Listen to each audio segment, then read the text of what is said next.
Well. What a way to start Stars After Dark. That was nuts. Stars win 8-3, a thrashing of the Anaheim Ducks as they win their 5th straight second game of a back-to-back with travel. They sweep a 2-game set in California, San Jose last night, Anaheim tonight. Every time you think there might be a scheduled loss or a tough one, the Stars come up and surprise us again. And still, that blown lead at Madison Square Garden is the only dropped point in 5 back-to-backs, first or second games of the set so far this year. Still have 7 to go. But how about that? This is the DLS Stars postgame show. We have he was being chirped for wearing Ducks colors in the pregame show, but the Miami Hurricanes fan, Sam Nestler. We have Craig Ludwig. I'm Owen Newkirk. Ryan Vaughters is our producer. I cannot figure out how to fake this because I have a clip. I have audio, but if I play it, I think I will end up creating a feedback loop. And Ryan won't like that very much. I was alerted by Brock of our diehard fans that deep into overtime last night, I was asking Sean, then Luds, then Sam. And Sam, I'm not picking on you. It's just funny. Because, and I'm gonna have to read this because I can't play the audio, right? So this is fun. So Brock sent me a thing and said, oh my goodness, don't let it be lost last night. One of Sean or Sam's, it turned out to be Sam, said, and I quote, I think Dallas needs to make this game sloppy, talking about tonight's game in Anaheim. Not sloppy, but a sluggish and not a lot of shots. If they don't, it's not going to go their way. I think tomorrow they come out. I don't think tomorrow they come out and put up 5 goals. Sam, I'm not picking on you, I promise. But one of our diehards messaged me on DMs, and I just thought I'd have to bring that up because I completely agreed with you. They're not going to score 8, let alone 5. That's weird. They're not going to score 5, let alone 8. And they scored 8. This is silly. Was that wrong? They didn't score 5. Oh, perfect. So you were not technically wrong. You also said, I don't think. You didn't say they aren't. So I give myself an escape hatch. You gave yourself a little leeway, and Brock just asked me to make sure that I threw that at you. So appreciate it. You know someone though that did think that they could score in the neighborhood of 8? Who? The head coach of the opponent. Joel Quenneville tonight. Pre-game. We played him. They're a really good team. I think they're outstanding on their special teams, high-end skill, and they can make plays not just on the power play or penalty killing situation, but they're they've got some guys that are high-end players that we got to be aware of and try to neutralize that as best we can. But we gotta look to win that special team battle. Don Luds, enlighten us. Ryan, can we enlighten them? Is there a way to enlighten them? Do we have another shot or no? I don't know if They're planning something here, Sam. Well, I don't think. Maybe I don't know. Ryan never talks to us, so I don't know if he. I get so nervous during the post game when it's on its StreamYard because I don't know what you guys are up to. Like things just pop up. By the way, I wanted to add one other thing that our diehard Brock sent me. And remember, do you guys remember when the Edmonton Oilers were in town in early November and some diehards found the Oilers and Gully at Moxie's in Uptown? Well, this is the same guy. Remember they were all like 6'9", towering over Connor McDavid with the photo.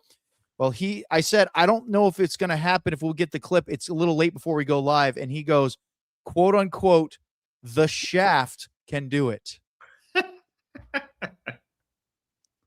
Lud's just trying to remember why that's funny. Oh, there he got it. He got it.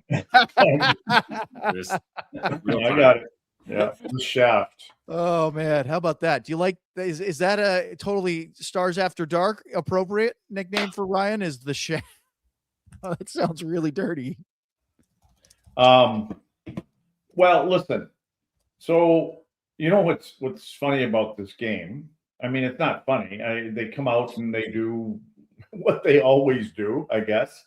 But There, what's nice is a guy like Thomas Harley was +5 Ooh. tonight. I mean, that's a home run. Yep. And then I don't think there were more than 3 players that actually had more than Robo had 4 shots and a couple other players had 3. That was it. Everybody Harley, else Erne, and that's Robo. it. And Robo had 4. Harley and Erne had 3. That's and it. everybody, and only 1 player had more than 2 points. Oh, there's my last one. Is that Professor Quenville? Yes, I think he nailed it in the pregame. Luds, you mentioned Harley was +5 Sam, tonight. I did that all by myself. I just That's want you to know that, Sam. That's Do amazing. you recall, Luds, what Harley's ± was going into tonight's game? I wanted to say he was at 1 or 2. No, he couldn't have been. So he had to be he was even then. For the season, Thomas Harley, 23 games, -10. So he just cut that in half tonight. Oh, I didn't realize he was that bad. He was the clubhouse leader amongst active players. Sam Steele came in tonight at -9. And since we're having a little fun here, he's +1. So he's -8.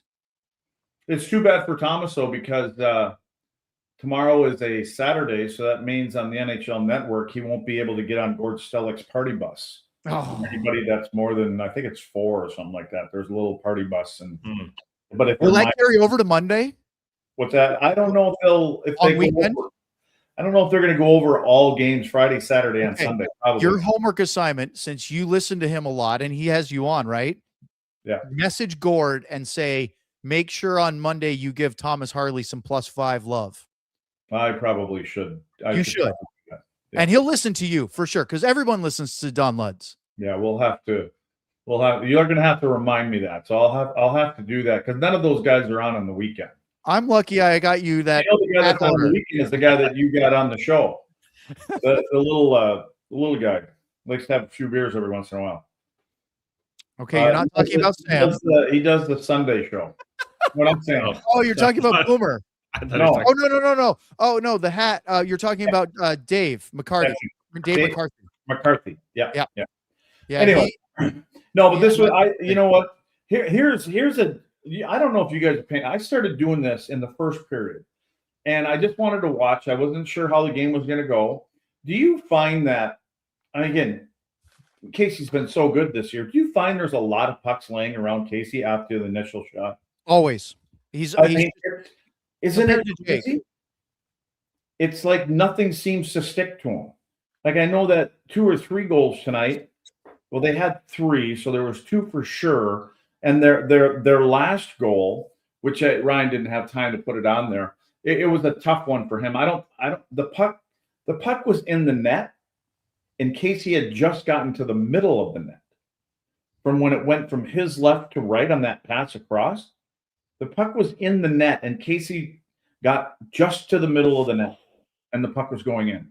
So he must have not read the pass or didn't see the pass come across. Anyway, but he was good when he needed to be, right? I mean, I'm not beating down on him, but I guess the whole thing is, like, he's able to not corral those pucks, and then he just has to make a couple more saves, and he usually does, so. Yeah, that's fair. I mean, Sam, I think that Jake Ottinger's puck rebound control is so good that it kind of makes Casey look, I mean, in contrast, right? Yeah. The size is a big one. We talked about it before. Casey has to move a lot more than Jake does. You watch the footwork of Casey versus Jake, it's totally different style of playing. So a lot of times he's later getting to a shot, or he has to get there with a stretch or a movement that Jake would have just been able to absorb. I think that's the big thing.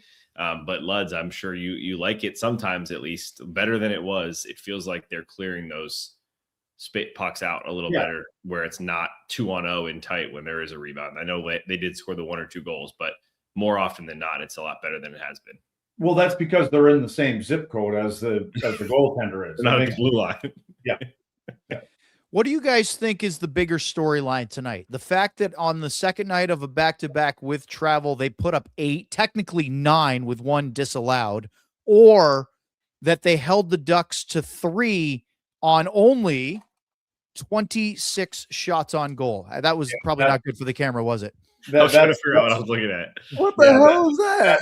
That was the back of my notepad. Oops. For me, the 3 goals and the number of high danger quality things, which there were a few, but because again, neither one of those goaltenders at the other end of the rink were very good today. Oh, I mean, they just weren't.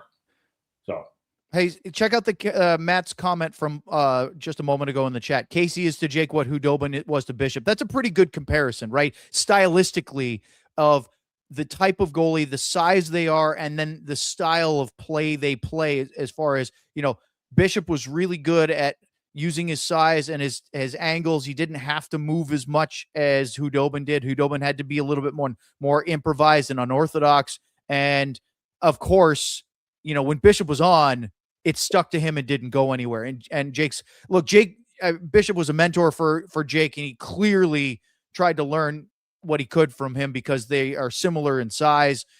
They play, and Bishop is night and day a better puck handler. He's one of the best I've ever seen, which is amazing. You have both Turco and Bishop as part of your franchise history, but I think that's a pretty good comparison of those ones. yeah, I'd say Hudobin to me was more of a battler. Yes. And I think Casey is a scrambler.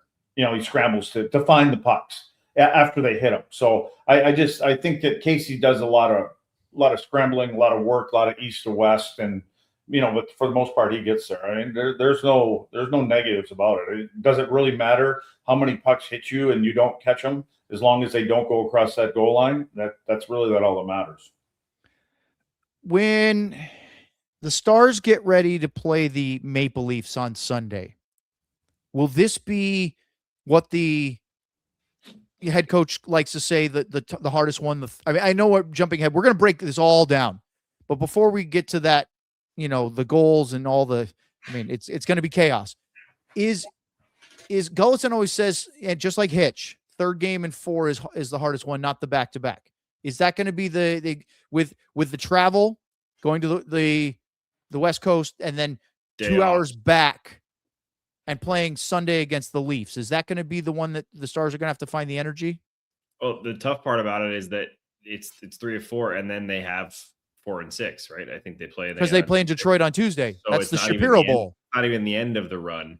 And the other side of it is Toronto wins every time they come to Dallas. Doesn't matter what the team is like. Doesn't matter who's injured. I feel like Austin Matthews scores a huge goal and Toronto wins in Dallas least. all the time. Yeah. So that will be a big game, especially because, man, has Toronto been awful.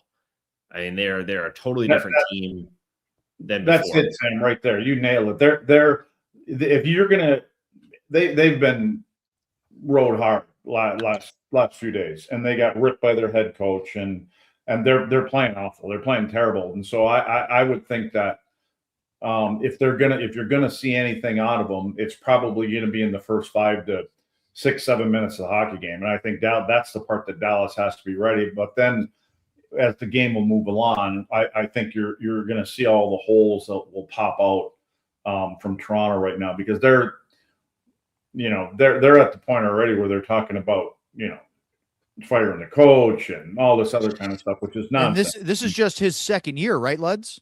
Yeah, it's not. I mean, he was the other night, 2 games ago, he was running up and down the bench, and I don't remember, there wasn't much left in the first period, but he was running up and down and screaming at every player, telling them that you guys only have one shot. You only have one shot on the board right now. So they're searching. He's searching along with his other guys. They're searching for those buttons to push to get that team going. And again, you know, sometimes when you're going into a city with a team that is just rolling over teams, that should scare you enough to scare you straight. Because if we don't play our game, it's going to be a game like tonight. If that's Toronto coming in with that kind of sense of urgency. All right, let's get to the breakdown. This might take an hour and a half. It's not. We're going to find a way to not go 90 minutes on this one. But we've got to get through an hour, so we might as well talk about the goals, and lots of them, next on the DLS Stars postgame show.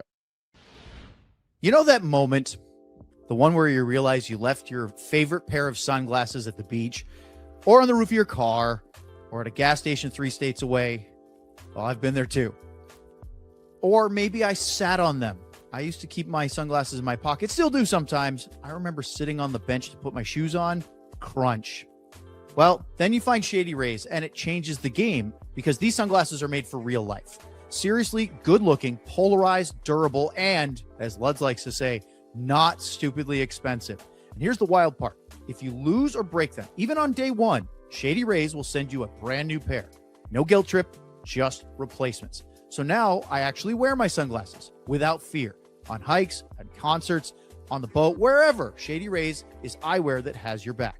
We've teamed up with Shady Rays to bring you an exclusive offer. Head to shadyrays.com. Use the code DLLS35 for 35% off polarized sunglasses. Try for yourself. This shade's rated 5 stars by over 300,000 people. Let's talk about Monarch for a minute. Lots of people can't name their financial accounts, all of them. 401ks, properties, investments. Sometimes that lack of awareness can lead to leaving money on the table. Well, feel organized and confident in your finances with Monarch Money, an all-in-one personal finance tool that brings your entire financial life together in one clean interface on your laptop or your phone.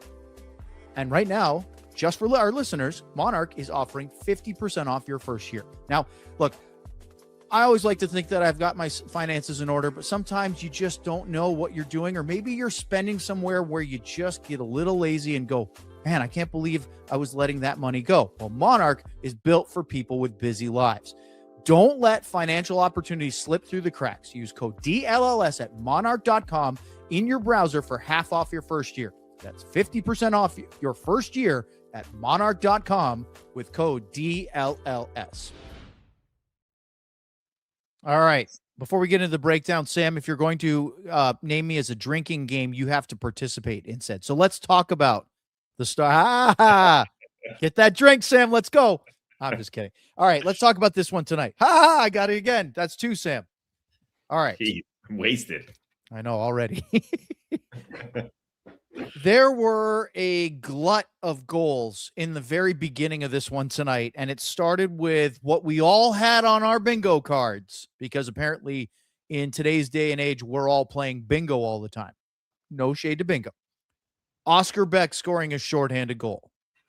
And yet he did on a phenomenal play by Radek Faksa. Oh, I don't know if that was all Faksa. That's still Stell. Like, I don't think the goaltender here even knew that Faksa was coming, because ultimately it was like it surprised him that Faksa was coming. And when Trouba comes behind the back of the net, he actually runs into his goaltender. I don't understand what the goaltender was doing. And then Trouba gave him a little glance. But then after that, it was a great pass. You know, Faksa finds a way to grab the puck and throws it right out to Oscar, and he buries it. But yeah, this one here, I didn't get it. This kind of tells you after getting yanked, he wasn't ready for the start of the game, that goaltender. Sam, that's 2 goals in 3 games for Oscar Beck. He had one the rest of the year. Is this a new Oscar Beck? He can find the net? I don't know. They don't need to score a lot of goals, but they do need to put in a few, right? The Borks, Beck, Steele, Foxes, they need to find a way to put up 5 to 8 to 10, whoever you are talking about. So those goals are huge. And I just love, there's a theme here. I wrote about it. The game was backward. Every time it felt like the Ducks were going to do something because they were owning the shots, or they had the better chances for a grip, or they're the better team shorthanded with all the shorthanded goals. Dallas gets the shorthanded goal. Dallas gets the power. Everything was backward tonight, but I just love when Oscar Beck gets a goal. Hey, Luds, is there anything you'd like to say to our fearless leader, GM Ben, who in the chat a couple minutes ago said we should do an extra 15 minutes for every Stars goal tonight? Yeah, don't put your time into worrying about the breakdown of 11 goals or 10 goals tonight. Let's just get on the hat problem, okay? I knew it was going to have something to do with the hats, for sure. Listen to this. Yeah, All right. You set me up. You set me up for that. This one, motherfucker. Listen That's to my this favorite drop now. I love it. Okay. Green? That's you. Oh, I only hear the beat part. Yeah. Well, anyway, 55 seconds later, Anaheim tied the game, and it would be the only time other than at 0-0 at 1-1 that the game was also level. Well, this is one of those I was talking about with Casey. I mean, this shot comes in from the point. And again, there may have been somebody in his in his eyes coming through here. There is a little bit of traffic, but it hits Casey in the left pad and it just bounces out in front. I don't like the rest of what Petro does. I think Petro had to play him a little bit better in front of the net. He allows Poehling to come out of the corner and doesn't really do enough to deter him. And there's just too much time and space for him to come to the front of the net. But then there's a puck that hits Casey in the pad, and it just lays right there for him. And it's right after this one right here. Pops out, kicks it with his skate. Petro doesn't do much. Done. It's a nice play by Poehling to use his feet there. Yeah, but I mean, look at the space that he has to come through the goaltender and Petro. There's too much room here. But there's that loose puck there. Geez, that's a dangerous one. I know that doesn't look. I know it's a quick play, but you see the blade in the air, right? Fortunately, there were no injuries on the play. All right, 50 seconds later, Rope hints from the high slot. Decent shot. But how about that pass, Sam, from Jason Robertson? Yeah, so Robertson was one that was funny for me tonight because I immediately started writing my article and thinking tonight we're going to talk about Jason Robertson, and it's not going to be in a good way. It's going to be he struggled. He took the early penalty. It was kind of a lazy play, stopped his feet. He's on the wrong side of the puck a couple times, ended up taking the other penalty in the second period. A lot of not so good, but he made an incredible pass to Hintz, who those two have the chemistry they've developed forever. Now Johnston, Rantanen, Duchesne are starting to get some. Hintz and Ben mixing with Robertson. They're starting to find different pairs that are combining for good goals. But I just love that Robertson completely turned 180 and ended up having what Razor called a Mikko Rantanen type of night. Backhand sauce. A little backhand sauce never hurt. Yeah, it's what good players. And again, right there, you can see Robo even before he's coming out of that corner. He's got his head up, so he knows exactly where he's going. He's aware of his surroundings. And just gives Hintz a nice little pass. And again, that's another one. Dostal's looking right at him. I mean, again, you got to give credit, right? You give credit to the shooter, but it's just another example for me, a goaltender that wasn't ready to go tonight. I mean, look, he had a 333 save percentage, Lutz. I have a correction on that, and that's only because you were absolutely right, Sam. Until after the first intermission, as the second period started, they added a shot. So he finished with 3 saves on 7 shots for a .429 save percentage and a 16.76 goals against average. That's respectable then. Yeah, it's so much better than 333, right? What'd you guys think before we get to the next goal about, as you saw in that play, Maverick Bourque playing at least to the start? I can't remember if he finished on that line, but playing with Robertson and Hintz and moving Ben with Steele and Ritskovian, it kind of mixed things up. I think coaches are looking for a place to get Maverick going. Yes. I think they're and these are good games for that because you can maneuver guys around. Let's find a way to get them a spark. That's what I think they're trying to do, and good on them for trying to do it. All right, let's go to the third goal because it's our man of steel who crashed into the steel and actually got what we determined was an awarded goal because it would have gone in anyway if the net wasn't knocked off. This is called paying the price to score a goal. Oh. I mean, and did that look bad? He's very fortunate that nothing worse happened to him going in there. Indeed.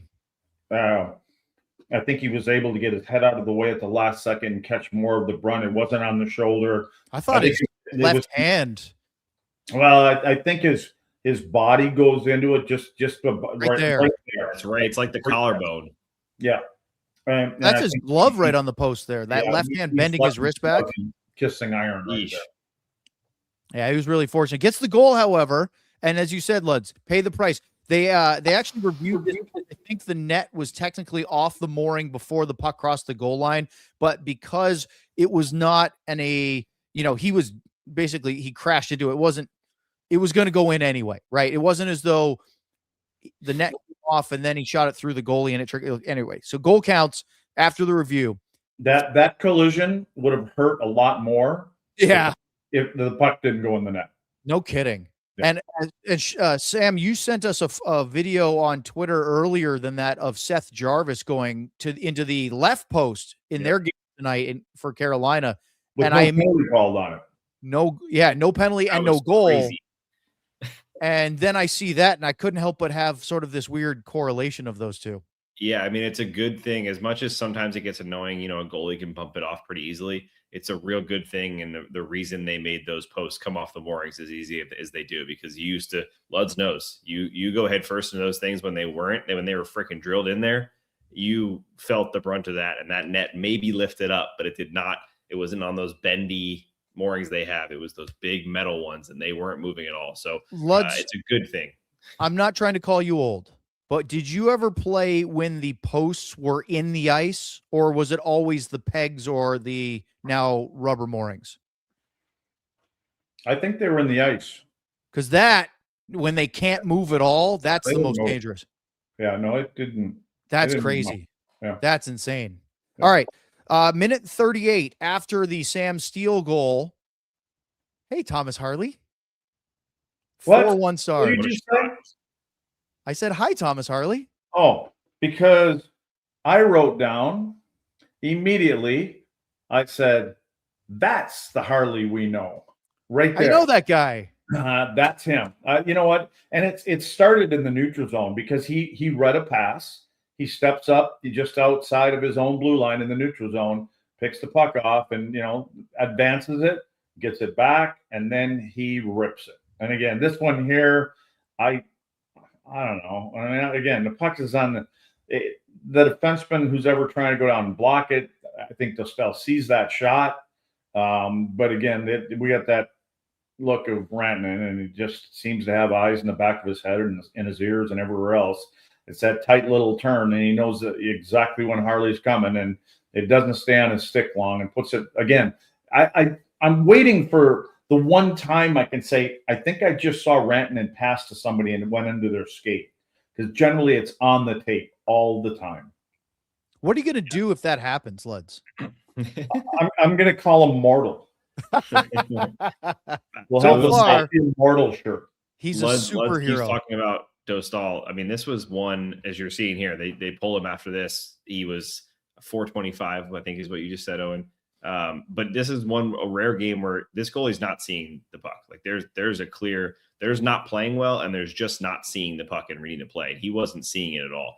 But it was a rare one where then they put in Mrazek, and he was just as bad, and not just as bad in the sense that they were just dominating and getting a ton of shots and his stats looked bad. He also wasn't seeing the puck. Some of the goals he allows, he almost gets out of the way of the shots. So this was, the Stars got every gift possible. They scored the goals, but they had two goalies that really, really struggled to see the puck tonight. Yeah. I want to read a quick quote post-game from Radko Gudas, the captain of the Ducks. And I know I rail sometimes when the Stars have a bad game at home and it doesn't feel like some of the leadership are the ones that are interviewed post-game. So kudos to Gudas for speaking after they got absolutely curb stomped.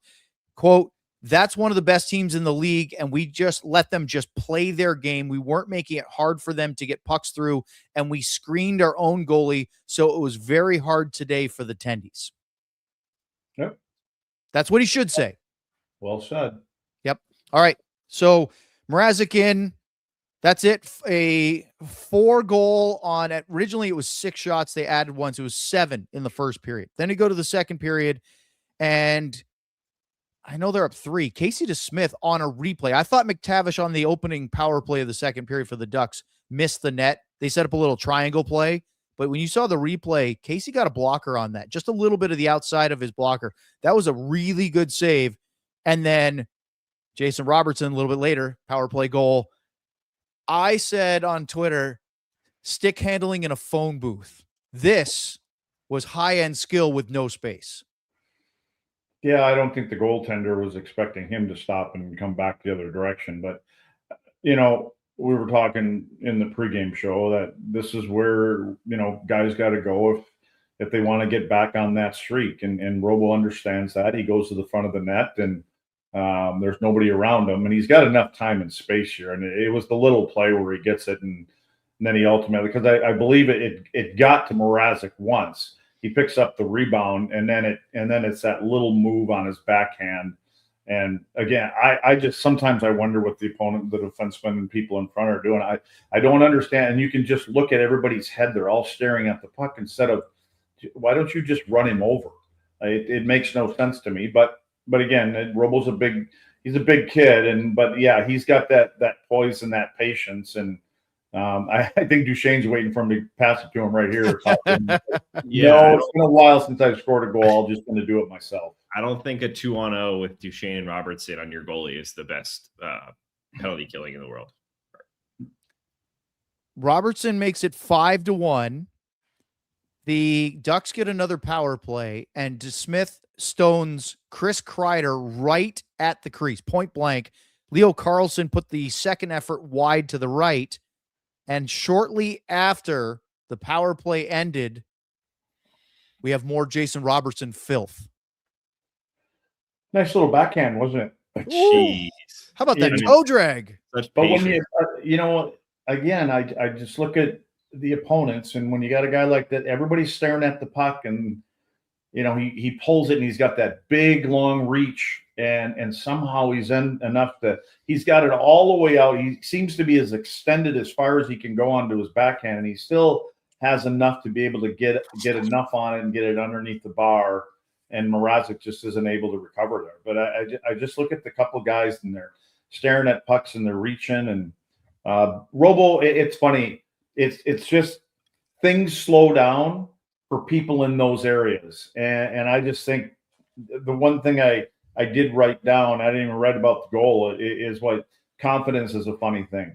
And I just think that, if he doesn't get that first goal, what does he do with that one? Does he do the same thing? But now he's got so-called monkey off his back a little bit, and I think he feels good about where he's at, and he's able to pull it. And I'm going to take a half a stride and just get past a long reached out stick and get it to my backhand, and I got the confidence. And it's one of his shootout moves too. All right, we have a break to hit, and then we have lots more goals to talk about. 8-3, we are at 6-1, still in the second period on the DLS Stars postgame show. Look, I've been saying quite a bit that I am a last-minute shopper. Guilty as charged. Maybe you are as well. There aren't that many days left before Christmas, and if you need the perfect gift that doesn't seem like you did it in the last minute, you need to buy an Aura frame. I bought one. Not going to say for who, because they might be listening or watching, but so easy, and what a great gift. You can upload photos and videos unlimited right into the cloud. It connects to Wi-Fi. You can even set a gift photo or upload all sorts of photos. You can do both before the recipient even gets there, so it's already preloaded. Super easy to do with the Aura app. For a limited time, save on the perfect gift by visiting auraframes.com to get $35 off Aura's best-selling Carver matte frames, named #1 by Wirecutter, by using the promo code DLLS at checkout. That's auraframes.com, promo code DLLS. This deal is exclusively for our viewers and listeners, and frames sell out fast, so order yours today. That's auraframes.com. This episode is brought to you by Prize Picks. You and I make decisions every day, sometimes right, sometimes not. But if you're right on Prize Picks, being right can get you paid. Don't miss out any of the excitement of this NFL season, this NBA season, this NHL season, whatever's going on, because it is good to be right. Maybe you're a soccer fan like this guy, EPL. You can do it. So one of the easy things about Prize Picks is all you have to do is pick more or less than at least 2 player stats. And if you get them right, you can cash in. Prize Picks is also the only app that offers stacks, meaning you can pick the same player up to 3 times in the same lineup. Maybe you like goals, assists, and shots for Jason Robertson. I mean, I would. Now you can do all of those in the same lineup. Download the Prize Picks app today. Use the code DLLS to get $50 in lineups when you play your first $5 lineup. That's code DLLS to get $50 in lineups after you play your first $5 lineup. Prize Picks. It's good to be right. All right, guys, let's continue our breakdown of the DLS Stars postgame show after the Stars beat the Anaheim Ducks 8-3. Welcome back, Adam Erne. Boy, all sorts of good feels tonight. You get the Harley goal for the first time in a while. In fact, Thomas Harley hadn't scored a goal. Should I just hold my notes right in front of the camera like I did earlier? That was a really good TV moment. Harley hadn't scored since October 11th at Colorado. That was the second game of the season. So he snapped a 21-game goal drought. Adam Erne hasn't scored since he went on the shelf. And so that was big for him. And this goal is kind of sort of the epitome of the Adam Erne game. Being able to protect the puck, go to the net, and have some hands. Yeah. Yeah, I mean, again, he's a big body. He understands where he's supposed to go. Even when this puck he was coming out from behind the net and the puck gets up to the point, he doesn't go anywhere else. He just makes a U-turn and goes right back to the front of the net, and he gets rewarded for it. And, it was nice play by Harley. Has his head up. He's trying to make a pass here to Fox, and it just completely blows up off of Fox. But fortunately, Ernie's in a position where he can just grab it and turn around on his forehand. And, again, you got a goaltender that it seems to – I don't know if they can't see where it was going, but good on Erne, right? He's in that spot. He's got position on the defenseman. He protects the puck, and then all in one motion, he just turns around and basically hits an empty 4x6. Luds, as you look at that again, what's Ian Moore, the defenseman's mistake there when he tries to defend Erne in the slot? Well, I don't know what he was doing originally. You know what I'm saying? Like, and again, I think that in his defense. That where the original pass was, or shot pass from Harley to Foxa, he would be in the right spot. But when it blows up off of his stick and goes to the right of him, probably another 3 to 4 feet, now all of a sudden Erne is the one that ultimately, see right here, he's got his stick where he's supposed to have it. If this puck is going to come through here, he's going to lift Ernie's stick up. It's the right way to be. It's the right position. But once it blows up on him, now all of a sudden, now it's Erne that's got position because he's able to turn his body and he's got his backside, and there's nothing a defenseman can do that. Got to give Erne credit. He had a great game. 3 scoring chances, scores the goal. They're up 7-1 after 2 periods of play. They are the first team, according to the NHL stats, to score in the league this year 7 goals through the first 40 minutes, through the first 2 periods. No other team had 7 through 2 this season. So that's nice.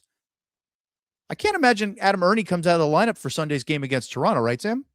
No, and I was thinking when Erne scored that goal, I mean, the goal is the biggest part, obviously, but he did have a really good game. Is you look at guys like Bork, and I root for Bork, so I don't mean to pick on him, but like the guy has to score goals. He has to find a way to score goals. He only has 1 more goal than Adam Erne, and he's played like 20 more games.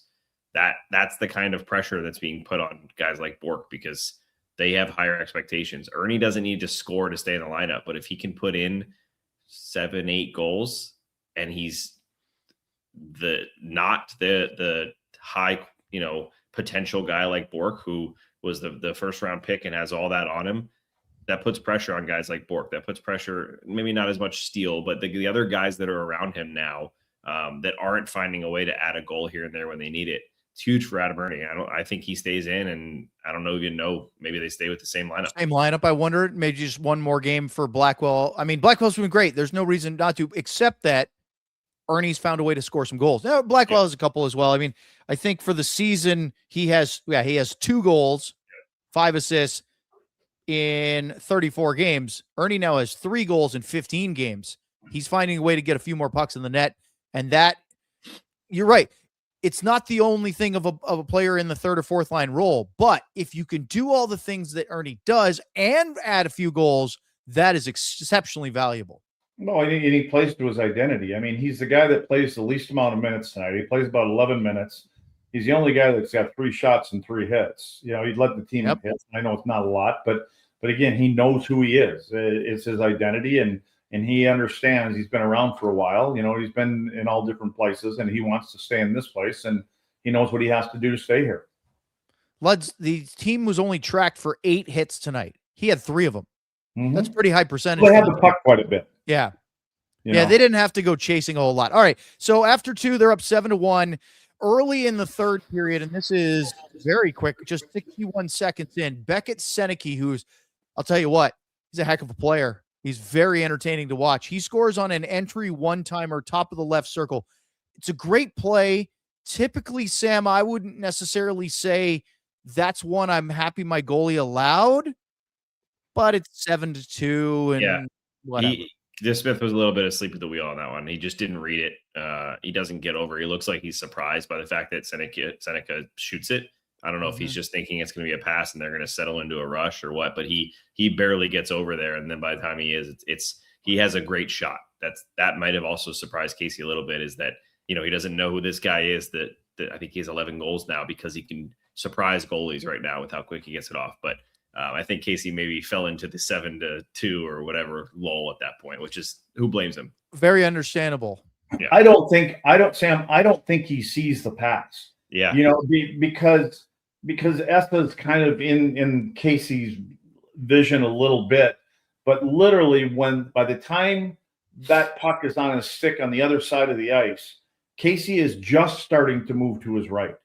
And by the time he releases it and the puck gets to somewhere around basically right near the crease area, he's just getting to the middle of the net. There's no way, to me, Casey's that slow. I just don't think that he read the pass. I agree.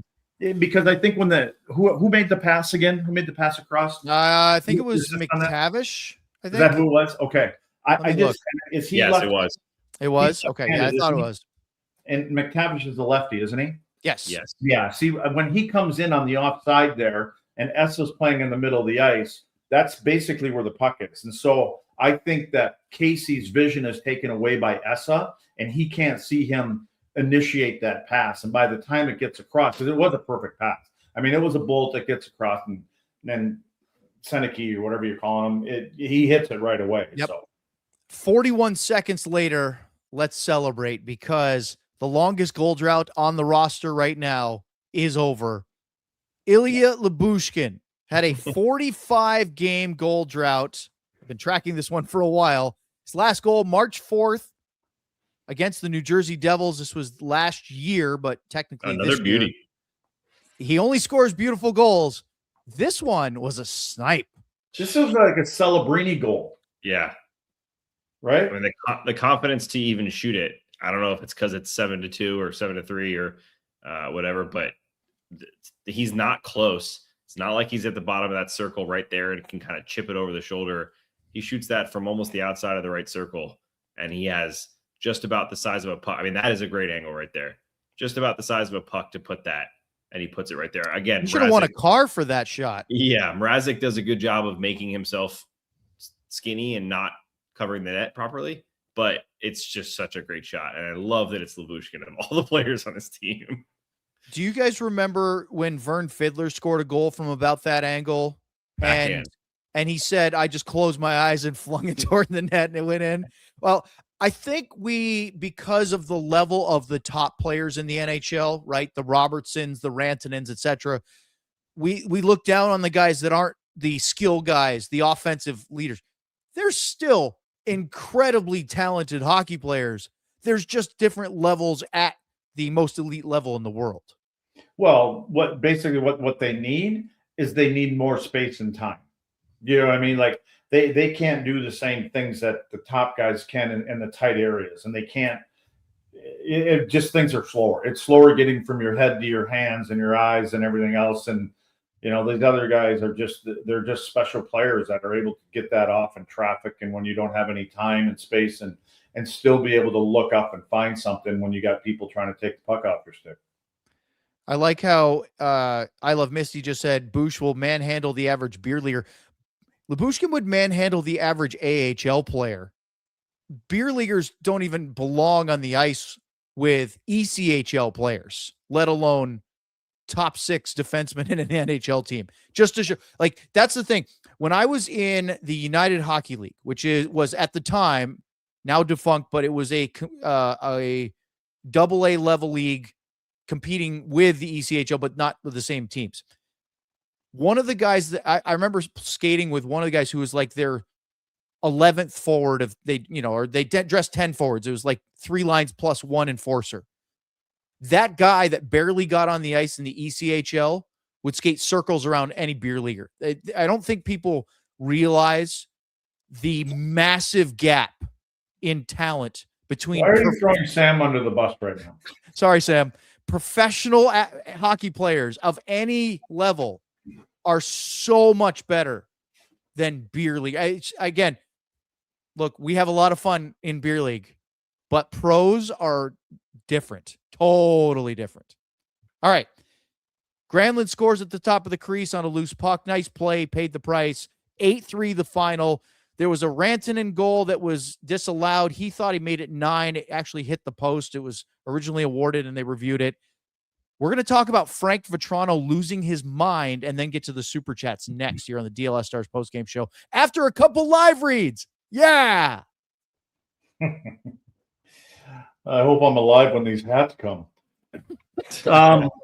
Let's pull them up again, Ryan. Shaft. There they are. They're just. I can just about feel them. I can reach out. I'm reaching out at the screen right now to grab my 2 hats right there. But they are beautiful hats, folks. So put your order in, and when you get them, let me know what you did that I couldn't do because they're probably not going to be here for Christmas. But that's okay. And let's go. I want to see the Mafia again. I want to see our Finnish Mafia, our shirts. There we go. Take a look at these things. That's Sam's favorite one. And let's look. This is for condolences to the Moose. How about one Moose look, because he didn't get on the board tonight as far as the goal goes. He probably did get a little bit screwed on them. Well, but anyway, his points. He had 2 assists. He's going to be fine. Yeah, he didn't quite finish that one, but he's good to go. Hey, Luds, do you think we should create a new shirt that says Immortal Moose? Please, we need some more shirts. But how about an immortal? You said if he made a bad pass, he would be mortal. How about Immortal Moose? Well, I would like to see the shirt that we could make it. It is a bad pass. We'll just show that it was a bad pay. We're just going to one time, and it's hitting somebody else in a skate, or human after all. Pretty popular one. We can take that to your men's league games, because that's the only place you guys pass through is tape to skate. Chip and change, Luds. Chip and change. That's Sam's motto. Up the wall. That's my motto, boys. Hey, you know what? While we're talking about getting up the wall, if you want to read articles by the DLS crew, they could maybe be talking about stuff like this, dumb crap that nobody really would think you'd care about, but you probably do, or fun stuff like the games. You get it if you become a diehard. You get access to all the articles, not just the free ones. No ads on the articles. You get access to the Discord, so you can chat with us, be part of some fun stuff, and get first dibs on a lot of events, plus 20% off of those events. Become a diehard. It's a lot of fun, guys. We're growing very fast and getting to know a lot of you guys. So join now. alldls.com. Thank you, Sam. Let's talk about losing your marbles for a minute, because 5 minutes. Whoa. What did I miss? That's Sam calling for. That's the breakout play with Sam when he played. Lud's wall. That's what it was. Nobody within 30 feet of him. He could get a tape pass, and then he skates to the red line and dumps it in and goes and chases it down. So hyped. I was so hyped. So jazzed. I gotta see. I would have loved to get the live barn footage of that. Can you imagine? And how slow it really looks when we think it's fast. It's bad. Okay. 5:01 into the third period. Jason Robertson has a great chance for the hat trick. He's open, fires one. Mrazek makes the save. And Frank Vatrano absolutely blows a circuit, a fuse, a few gaskets. And I think you talk about Sam Steele dodging a bullet when he crashed into the post early in the game. I think the Stars dodged a bullet here because the two-handed overhand slash from Vatrano on the left hand of Robertson could have been really badly. Just ask Mark Mathot when you lose a part of your finger because of a Sidney Crosby slash. Now, it was years ago. Let's not relitigate. But I completely understand why Robo, who got slashed and then got the little, business cross check right at the back of the pants, turns and gives him the sort of no look backhand slash to the legs, again, front of the shin pads. But then Vatrano did everything. I almost hogtied him. Yeah. What was going on there? It slammed his head down too. He not only tackles him, grabs his face, puts him in a bad position, but that's the part I really didn't like, was the grabbing of the neck and then the driving the head into the ice. Flips him over and drives his head. I mean, I understand you're frustrated. You're in a lopsided game, but that's bad. And the fact that it's Robo. So it's not like he's been jawing. It's not Rich Covey, and he's been in your ear all game, or Jamie Benn or something where you just think he's going to get punched. This is clearly a pure frustration thing. The first step was frustration. Then all he needed was Robertson to look at him to freak out. The fact that Robertson gives him a whack, he goes off. I'd be surprised if he doesn't get some sort of discipline for that situation. Like a fine, at least, you think? Yeah. What do you think, Luds, about all this nonsense? Well, first off, the cross check back across just above your hips, it's a dangerous play, because if you get him just right, your feet are going to leave you. And where he's at that goal line. And that's what pissed Robo off, is because he knew what he was trying to do, because I'm sure Robo felt it, because your hips kind of go out in front and your feet kind of want to go up. And so he just turned around and slashed him. But here's the bottom line for me in the whole thing. They're getting their ass kicked 8-3. That's the point. That's the point. And, so they're not happy. They're getting embarrassed. And, I don't think anybody's really going to be afraid of little Frankie, but you know what I'm saying? But it's just it's a cheap play from behind. And I was just looking, he's got, what has he got? He's got 800 games, maybe. Yeah. No, a long time. He's got about 700 games. Okay. Got about 700 games, and he's got 350 minutes or so in penalties. So he's a goal scorer. He can put the puck in the net, Vatrano. I just think it's a frustrated play. It's a frustrated player. It's a frustrated team. Robo should have been probably at the end of the day, probably should have been happy that it was Vatrano and it wasn't Radko Gudas that was doing it, because you'd be picking your teeth up out there. Yeah, I mean, to be fair, though, I mean, I'm not trying to cast judgment on Vatrano overall, just this play. I know Gudas plays hard and big hits. I don't think he goes for dirty plays that much. If what I've seen, I know that there's been a couple of questionable hits or whatever. To me, and again, maybe this is just the competitive edge coming out.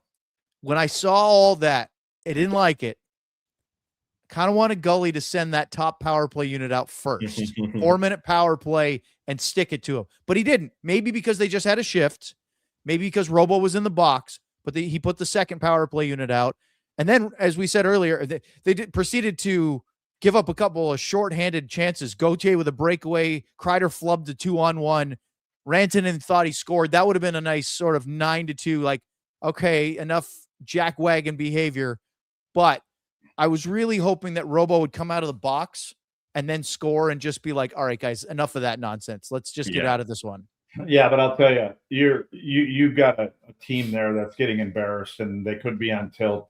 The last thing you want to do is send your best players out there for that's probably fair. 5-6 goals, and some dummy's going to take a little slash on your hand or on the top of the foot, and you break a little bone and you're out for 3 weeks. It's not worth it. Is that Gully just being more composed than the average hockey fan? Yeah. Me. Yeah. I wanted vengeance. I want to do it. Put 10 on the board.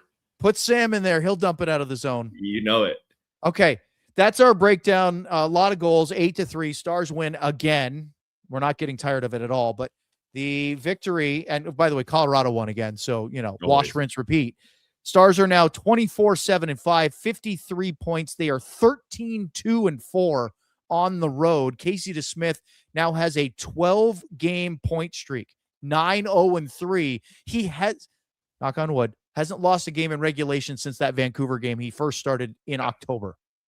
And I lost for words the superlatives of how he's been. But let's get to some super chats here, because we're almost out of time already, and we're not going to do what GM Ben suggested and go an extra hour and 30 minutes or whatever he wanted us to do. All right.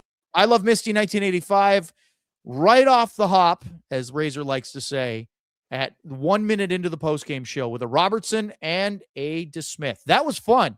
Sure, we got outshot once again. That doesn't matter. And XG showed this was much closer than the score. It wasn't. But boy, was it nice to get revenge on Anaheim for their win at the AAC. Just said Robo's Lady Binghomes took a big hit. Sam, that was your comment. He had 2 offensive zone penalties that could have mired his entire night. Yeah, that's whatever. Great. He's learning from the best. I love it. And I believe, did I hear on the telecast correctly, this was one of the few buildings he hadn't scored a goal in. So that he right? got 2. I don't think he'd scored in Anaheim. Now he has 2, so there's only a couple left, I believe. We'll have to check into that. Hidalgo, who last night was super negative in the chats, and people were really giving Hidalgo the business for it after beating the Sharks, with a Ben and a Rantanen. That's the type of game they are capable of playing against any team. They lost the XG4, expected goals for game, but they frustrated the Ducks by staying structured for the most part. Now keep it consistent. Look, you cannot expect or demand 8-3 games all the time. But, Luds, you can expect to frustrate teams if you stay in your structure. And that's the part I think that we should be more happy about, as you said off the top of the show tonight.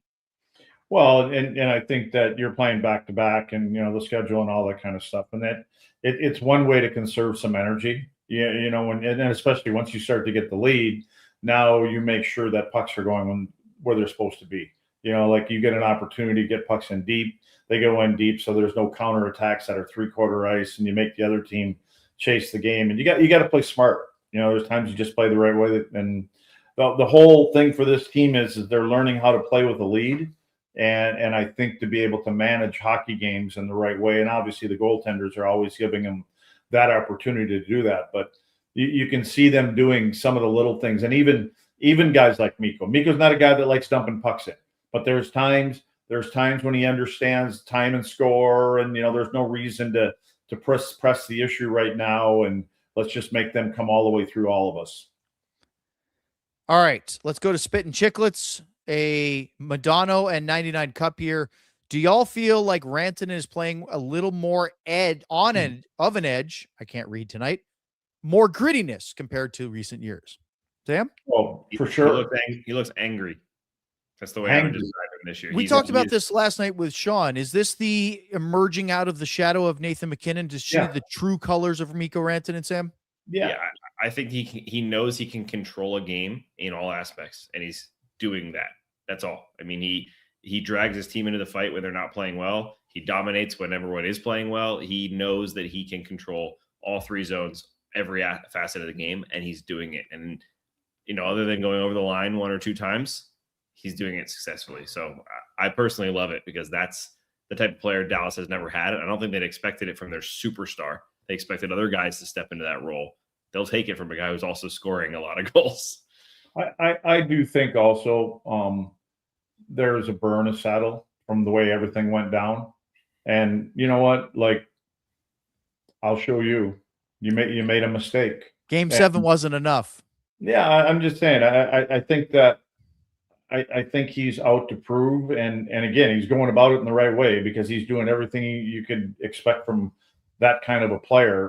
And again, if he's got a bit of an edge, good. And I mean, that I just think they're part of that is, and again, if you're going to use that for motivation, and he's saying, guys, go ahead and hitch yourself to my wagon, because I'm going to take you there, and it's awesome to see. The Stars, as I brought up earlier, will play the Toronto Maple Leafs on Sunday at home. I believe it's a 6:00 start Central Time. But before we get to that, which we'll have our pregame show 5:15, there were 2 trades in the NHL, and we have about 60 seconds. Philippe Deneau is headed back to Montreal, traded by the LA Kings for, I believe, a 2nd-round pick. Yep. And then a 3rd and a 4th-round pick go to the Seattle Kraken for Mason Marchment to the Columbus Blue Jackets. Thoughts on either one of those? Go ahead, Sam. I was surprised with the Marchment. Not that he was moved, because the way he started the season and the way they were just kind of struggling to find his fit, I had a feeling he'd be going somewhere. I just didn't think he'd be going there. Columbus obviously trying to figure some things out on their end, but the Deneau one, I was interested. As soon as his name started coming up, I was wondering if he would be a guy that would go to a contender. Again, I don't know that he did. So the 2 trades were 2 teams that I don't even know where they're going to end up at the end of the season, but 2 good players that are now most likely off the list for anybody in March. I like to know as a player. I thought he was a good fit in LA. You know, he's a good centerman. He's more on the Guy Carbonneau kind of side, you know, that shutdown guy. But maybe they think they have enough of those guys there. I mean, they're that's the way that their game is. And it sounded like they were looking to move on from him this year. That's what I mean. I'm surprised. I don't know why. Yeah. I'm surprised because he seemed to fit the identity of how that team wants to play, but maybe there's something that they're, you know, they need some scoring. They don't score a lot. So maybe that's part of something else coming up. All right, fellas, we've touched on just about everything we could tonight as the Stars find a way to win their 3rd in a row, 7th of their last 8, 12-1-2 in their last 15. We haven't even hit Christmas yet. So big thank you to everybody for joining us tonight. We always have a lot of fun. Even these Stars well after darks. We'll have a normal 6 o'clock Sunday game. So enjoy your Saturday. Sam, maybe go Hurricanes? Yes, sir. Oh, there it is. And we will see you Sorry, for Stars and Leafs on Sunday, 5:15 pregame show. Luds and I will be in the podcast studio, aka, as Luds calls it, the closet. And Sam will be over at American Airlines Center, not wearing his one suit and tie, as we get you ready for Stars and Leafs. Maybe I'll be wearing a new hat. Maybe. Who can say? Huge thank you to Ryan Vauters, our producer tonight. Get on it, Ben. I believe that Brock called him, quote unquote, the Shaft tonight. I don't know if that's going to catch on, but for Sam and Luds, I'm Owen. Thanks so much. 8-3 final for the Stars. We'll see you on Sunday. Good night. Luts, we love our Luts.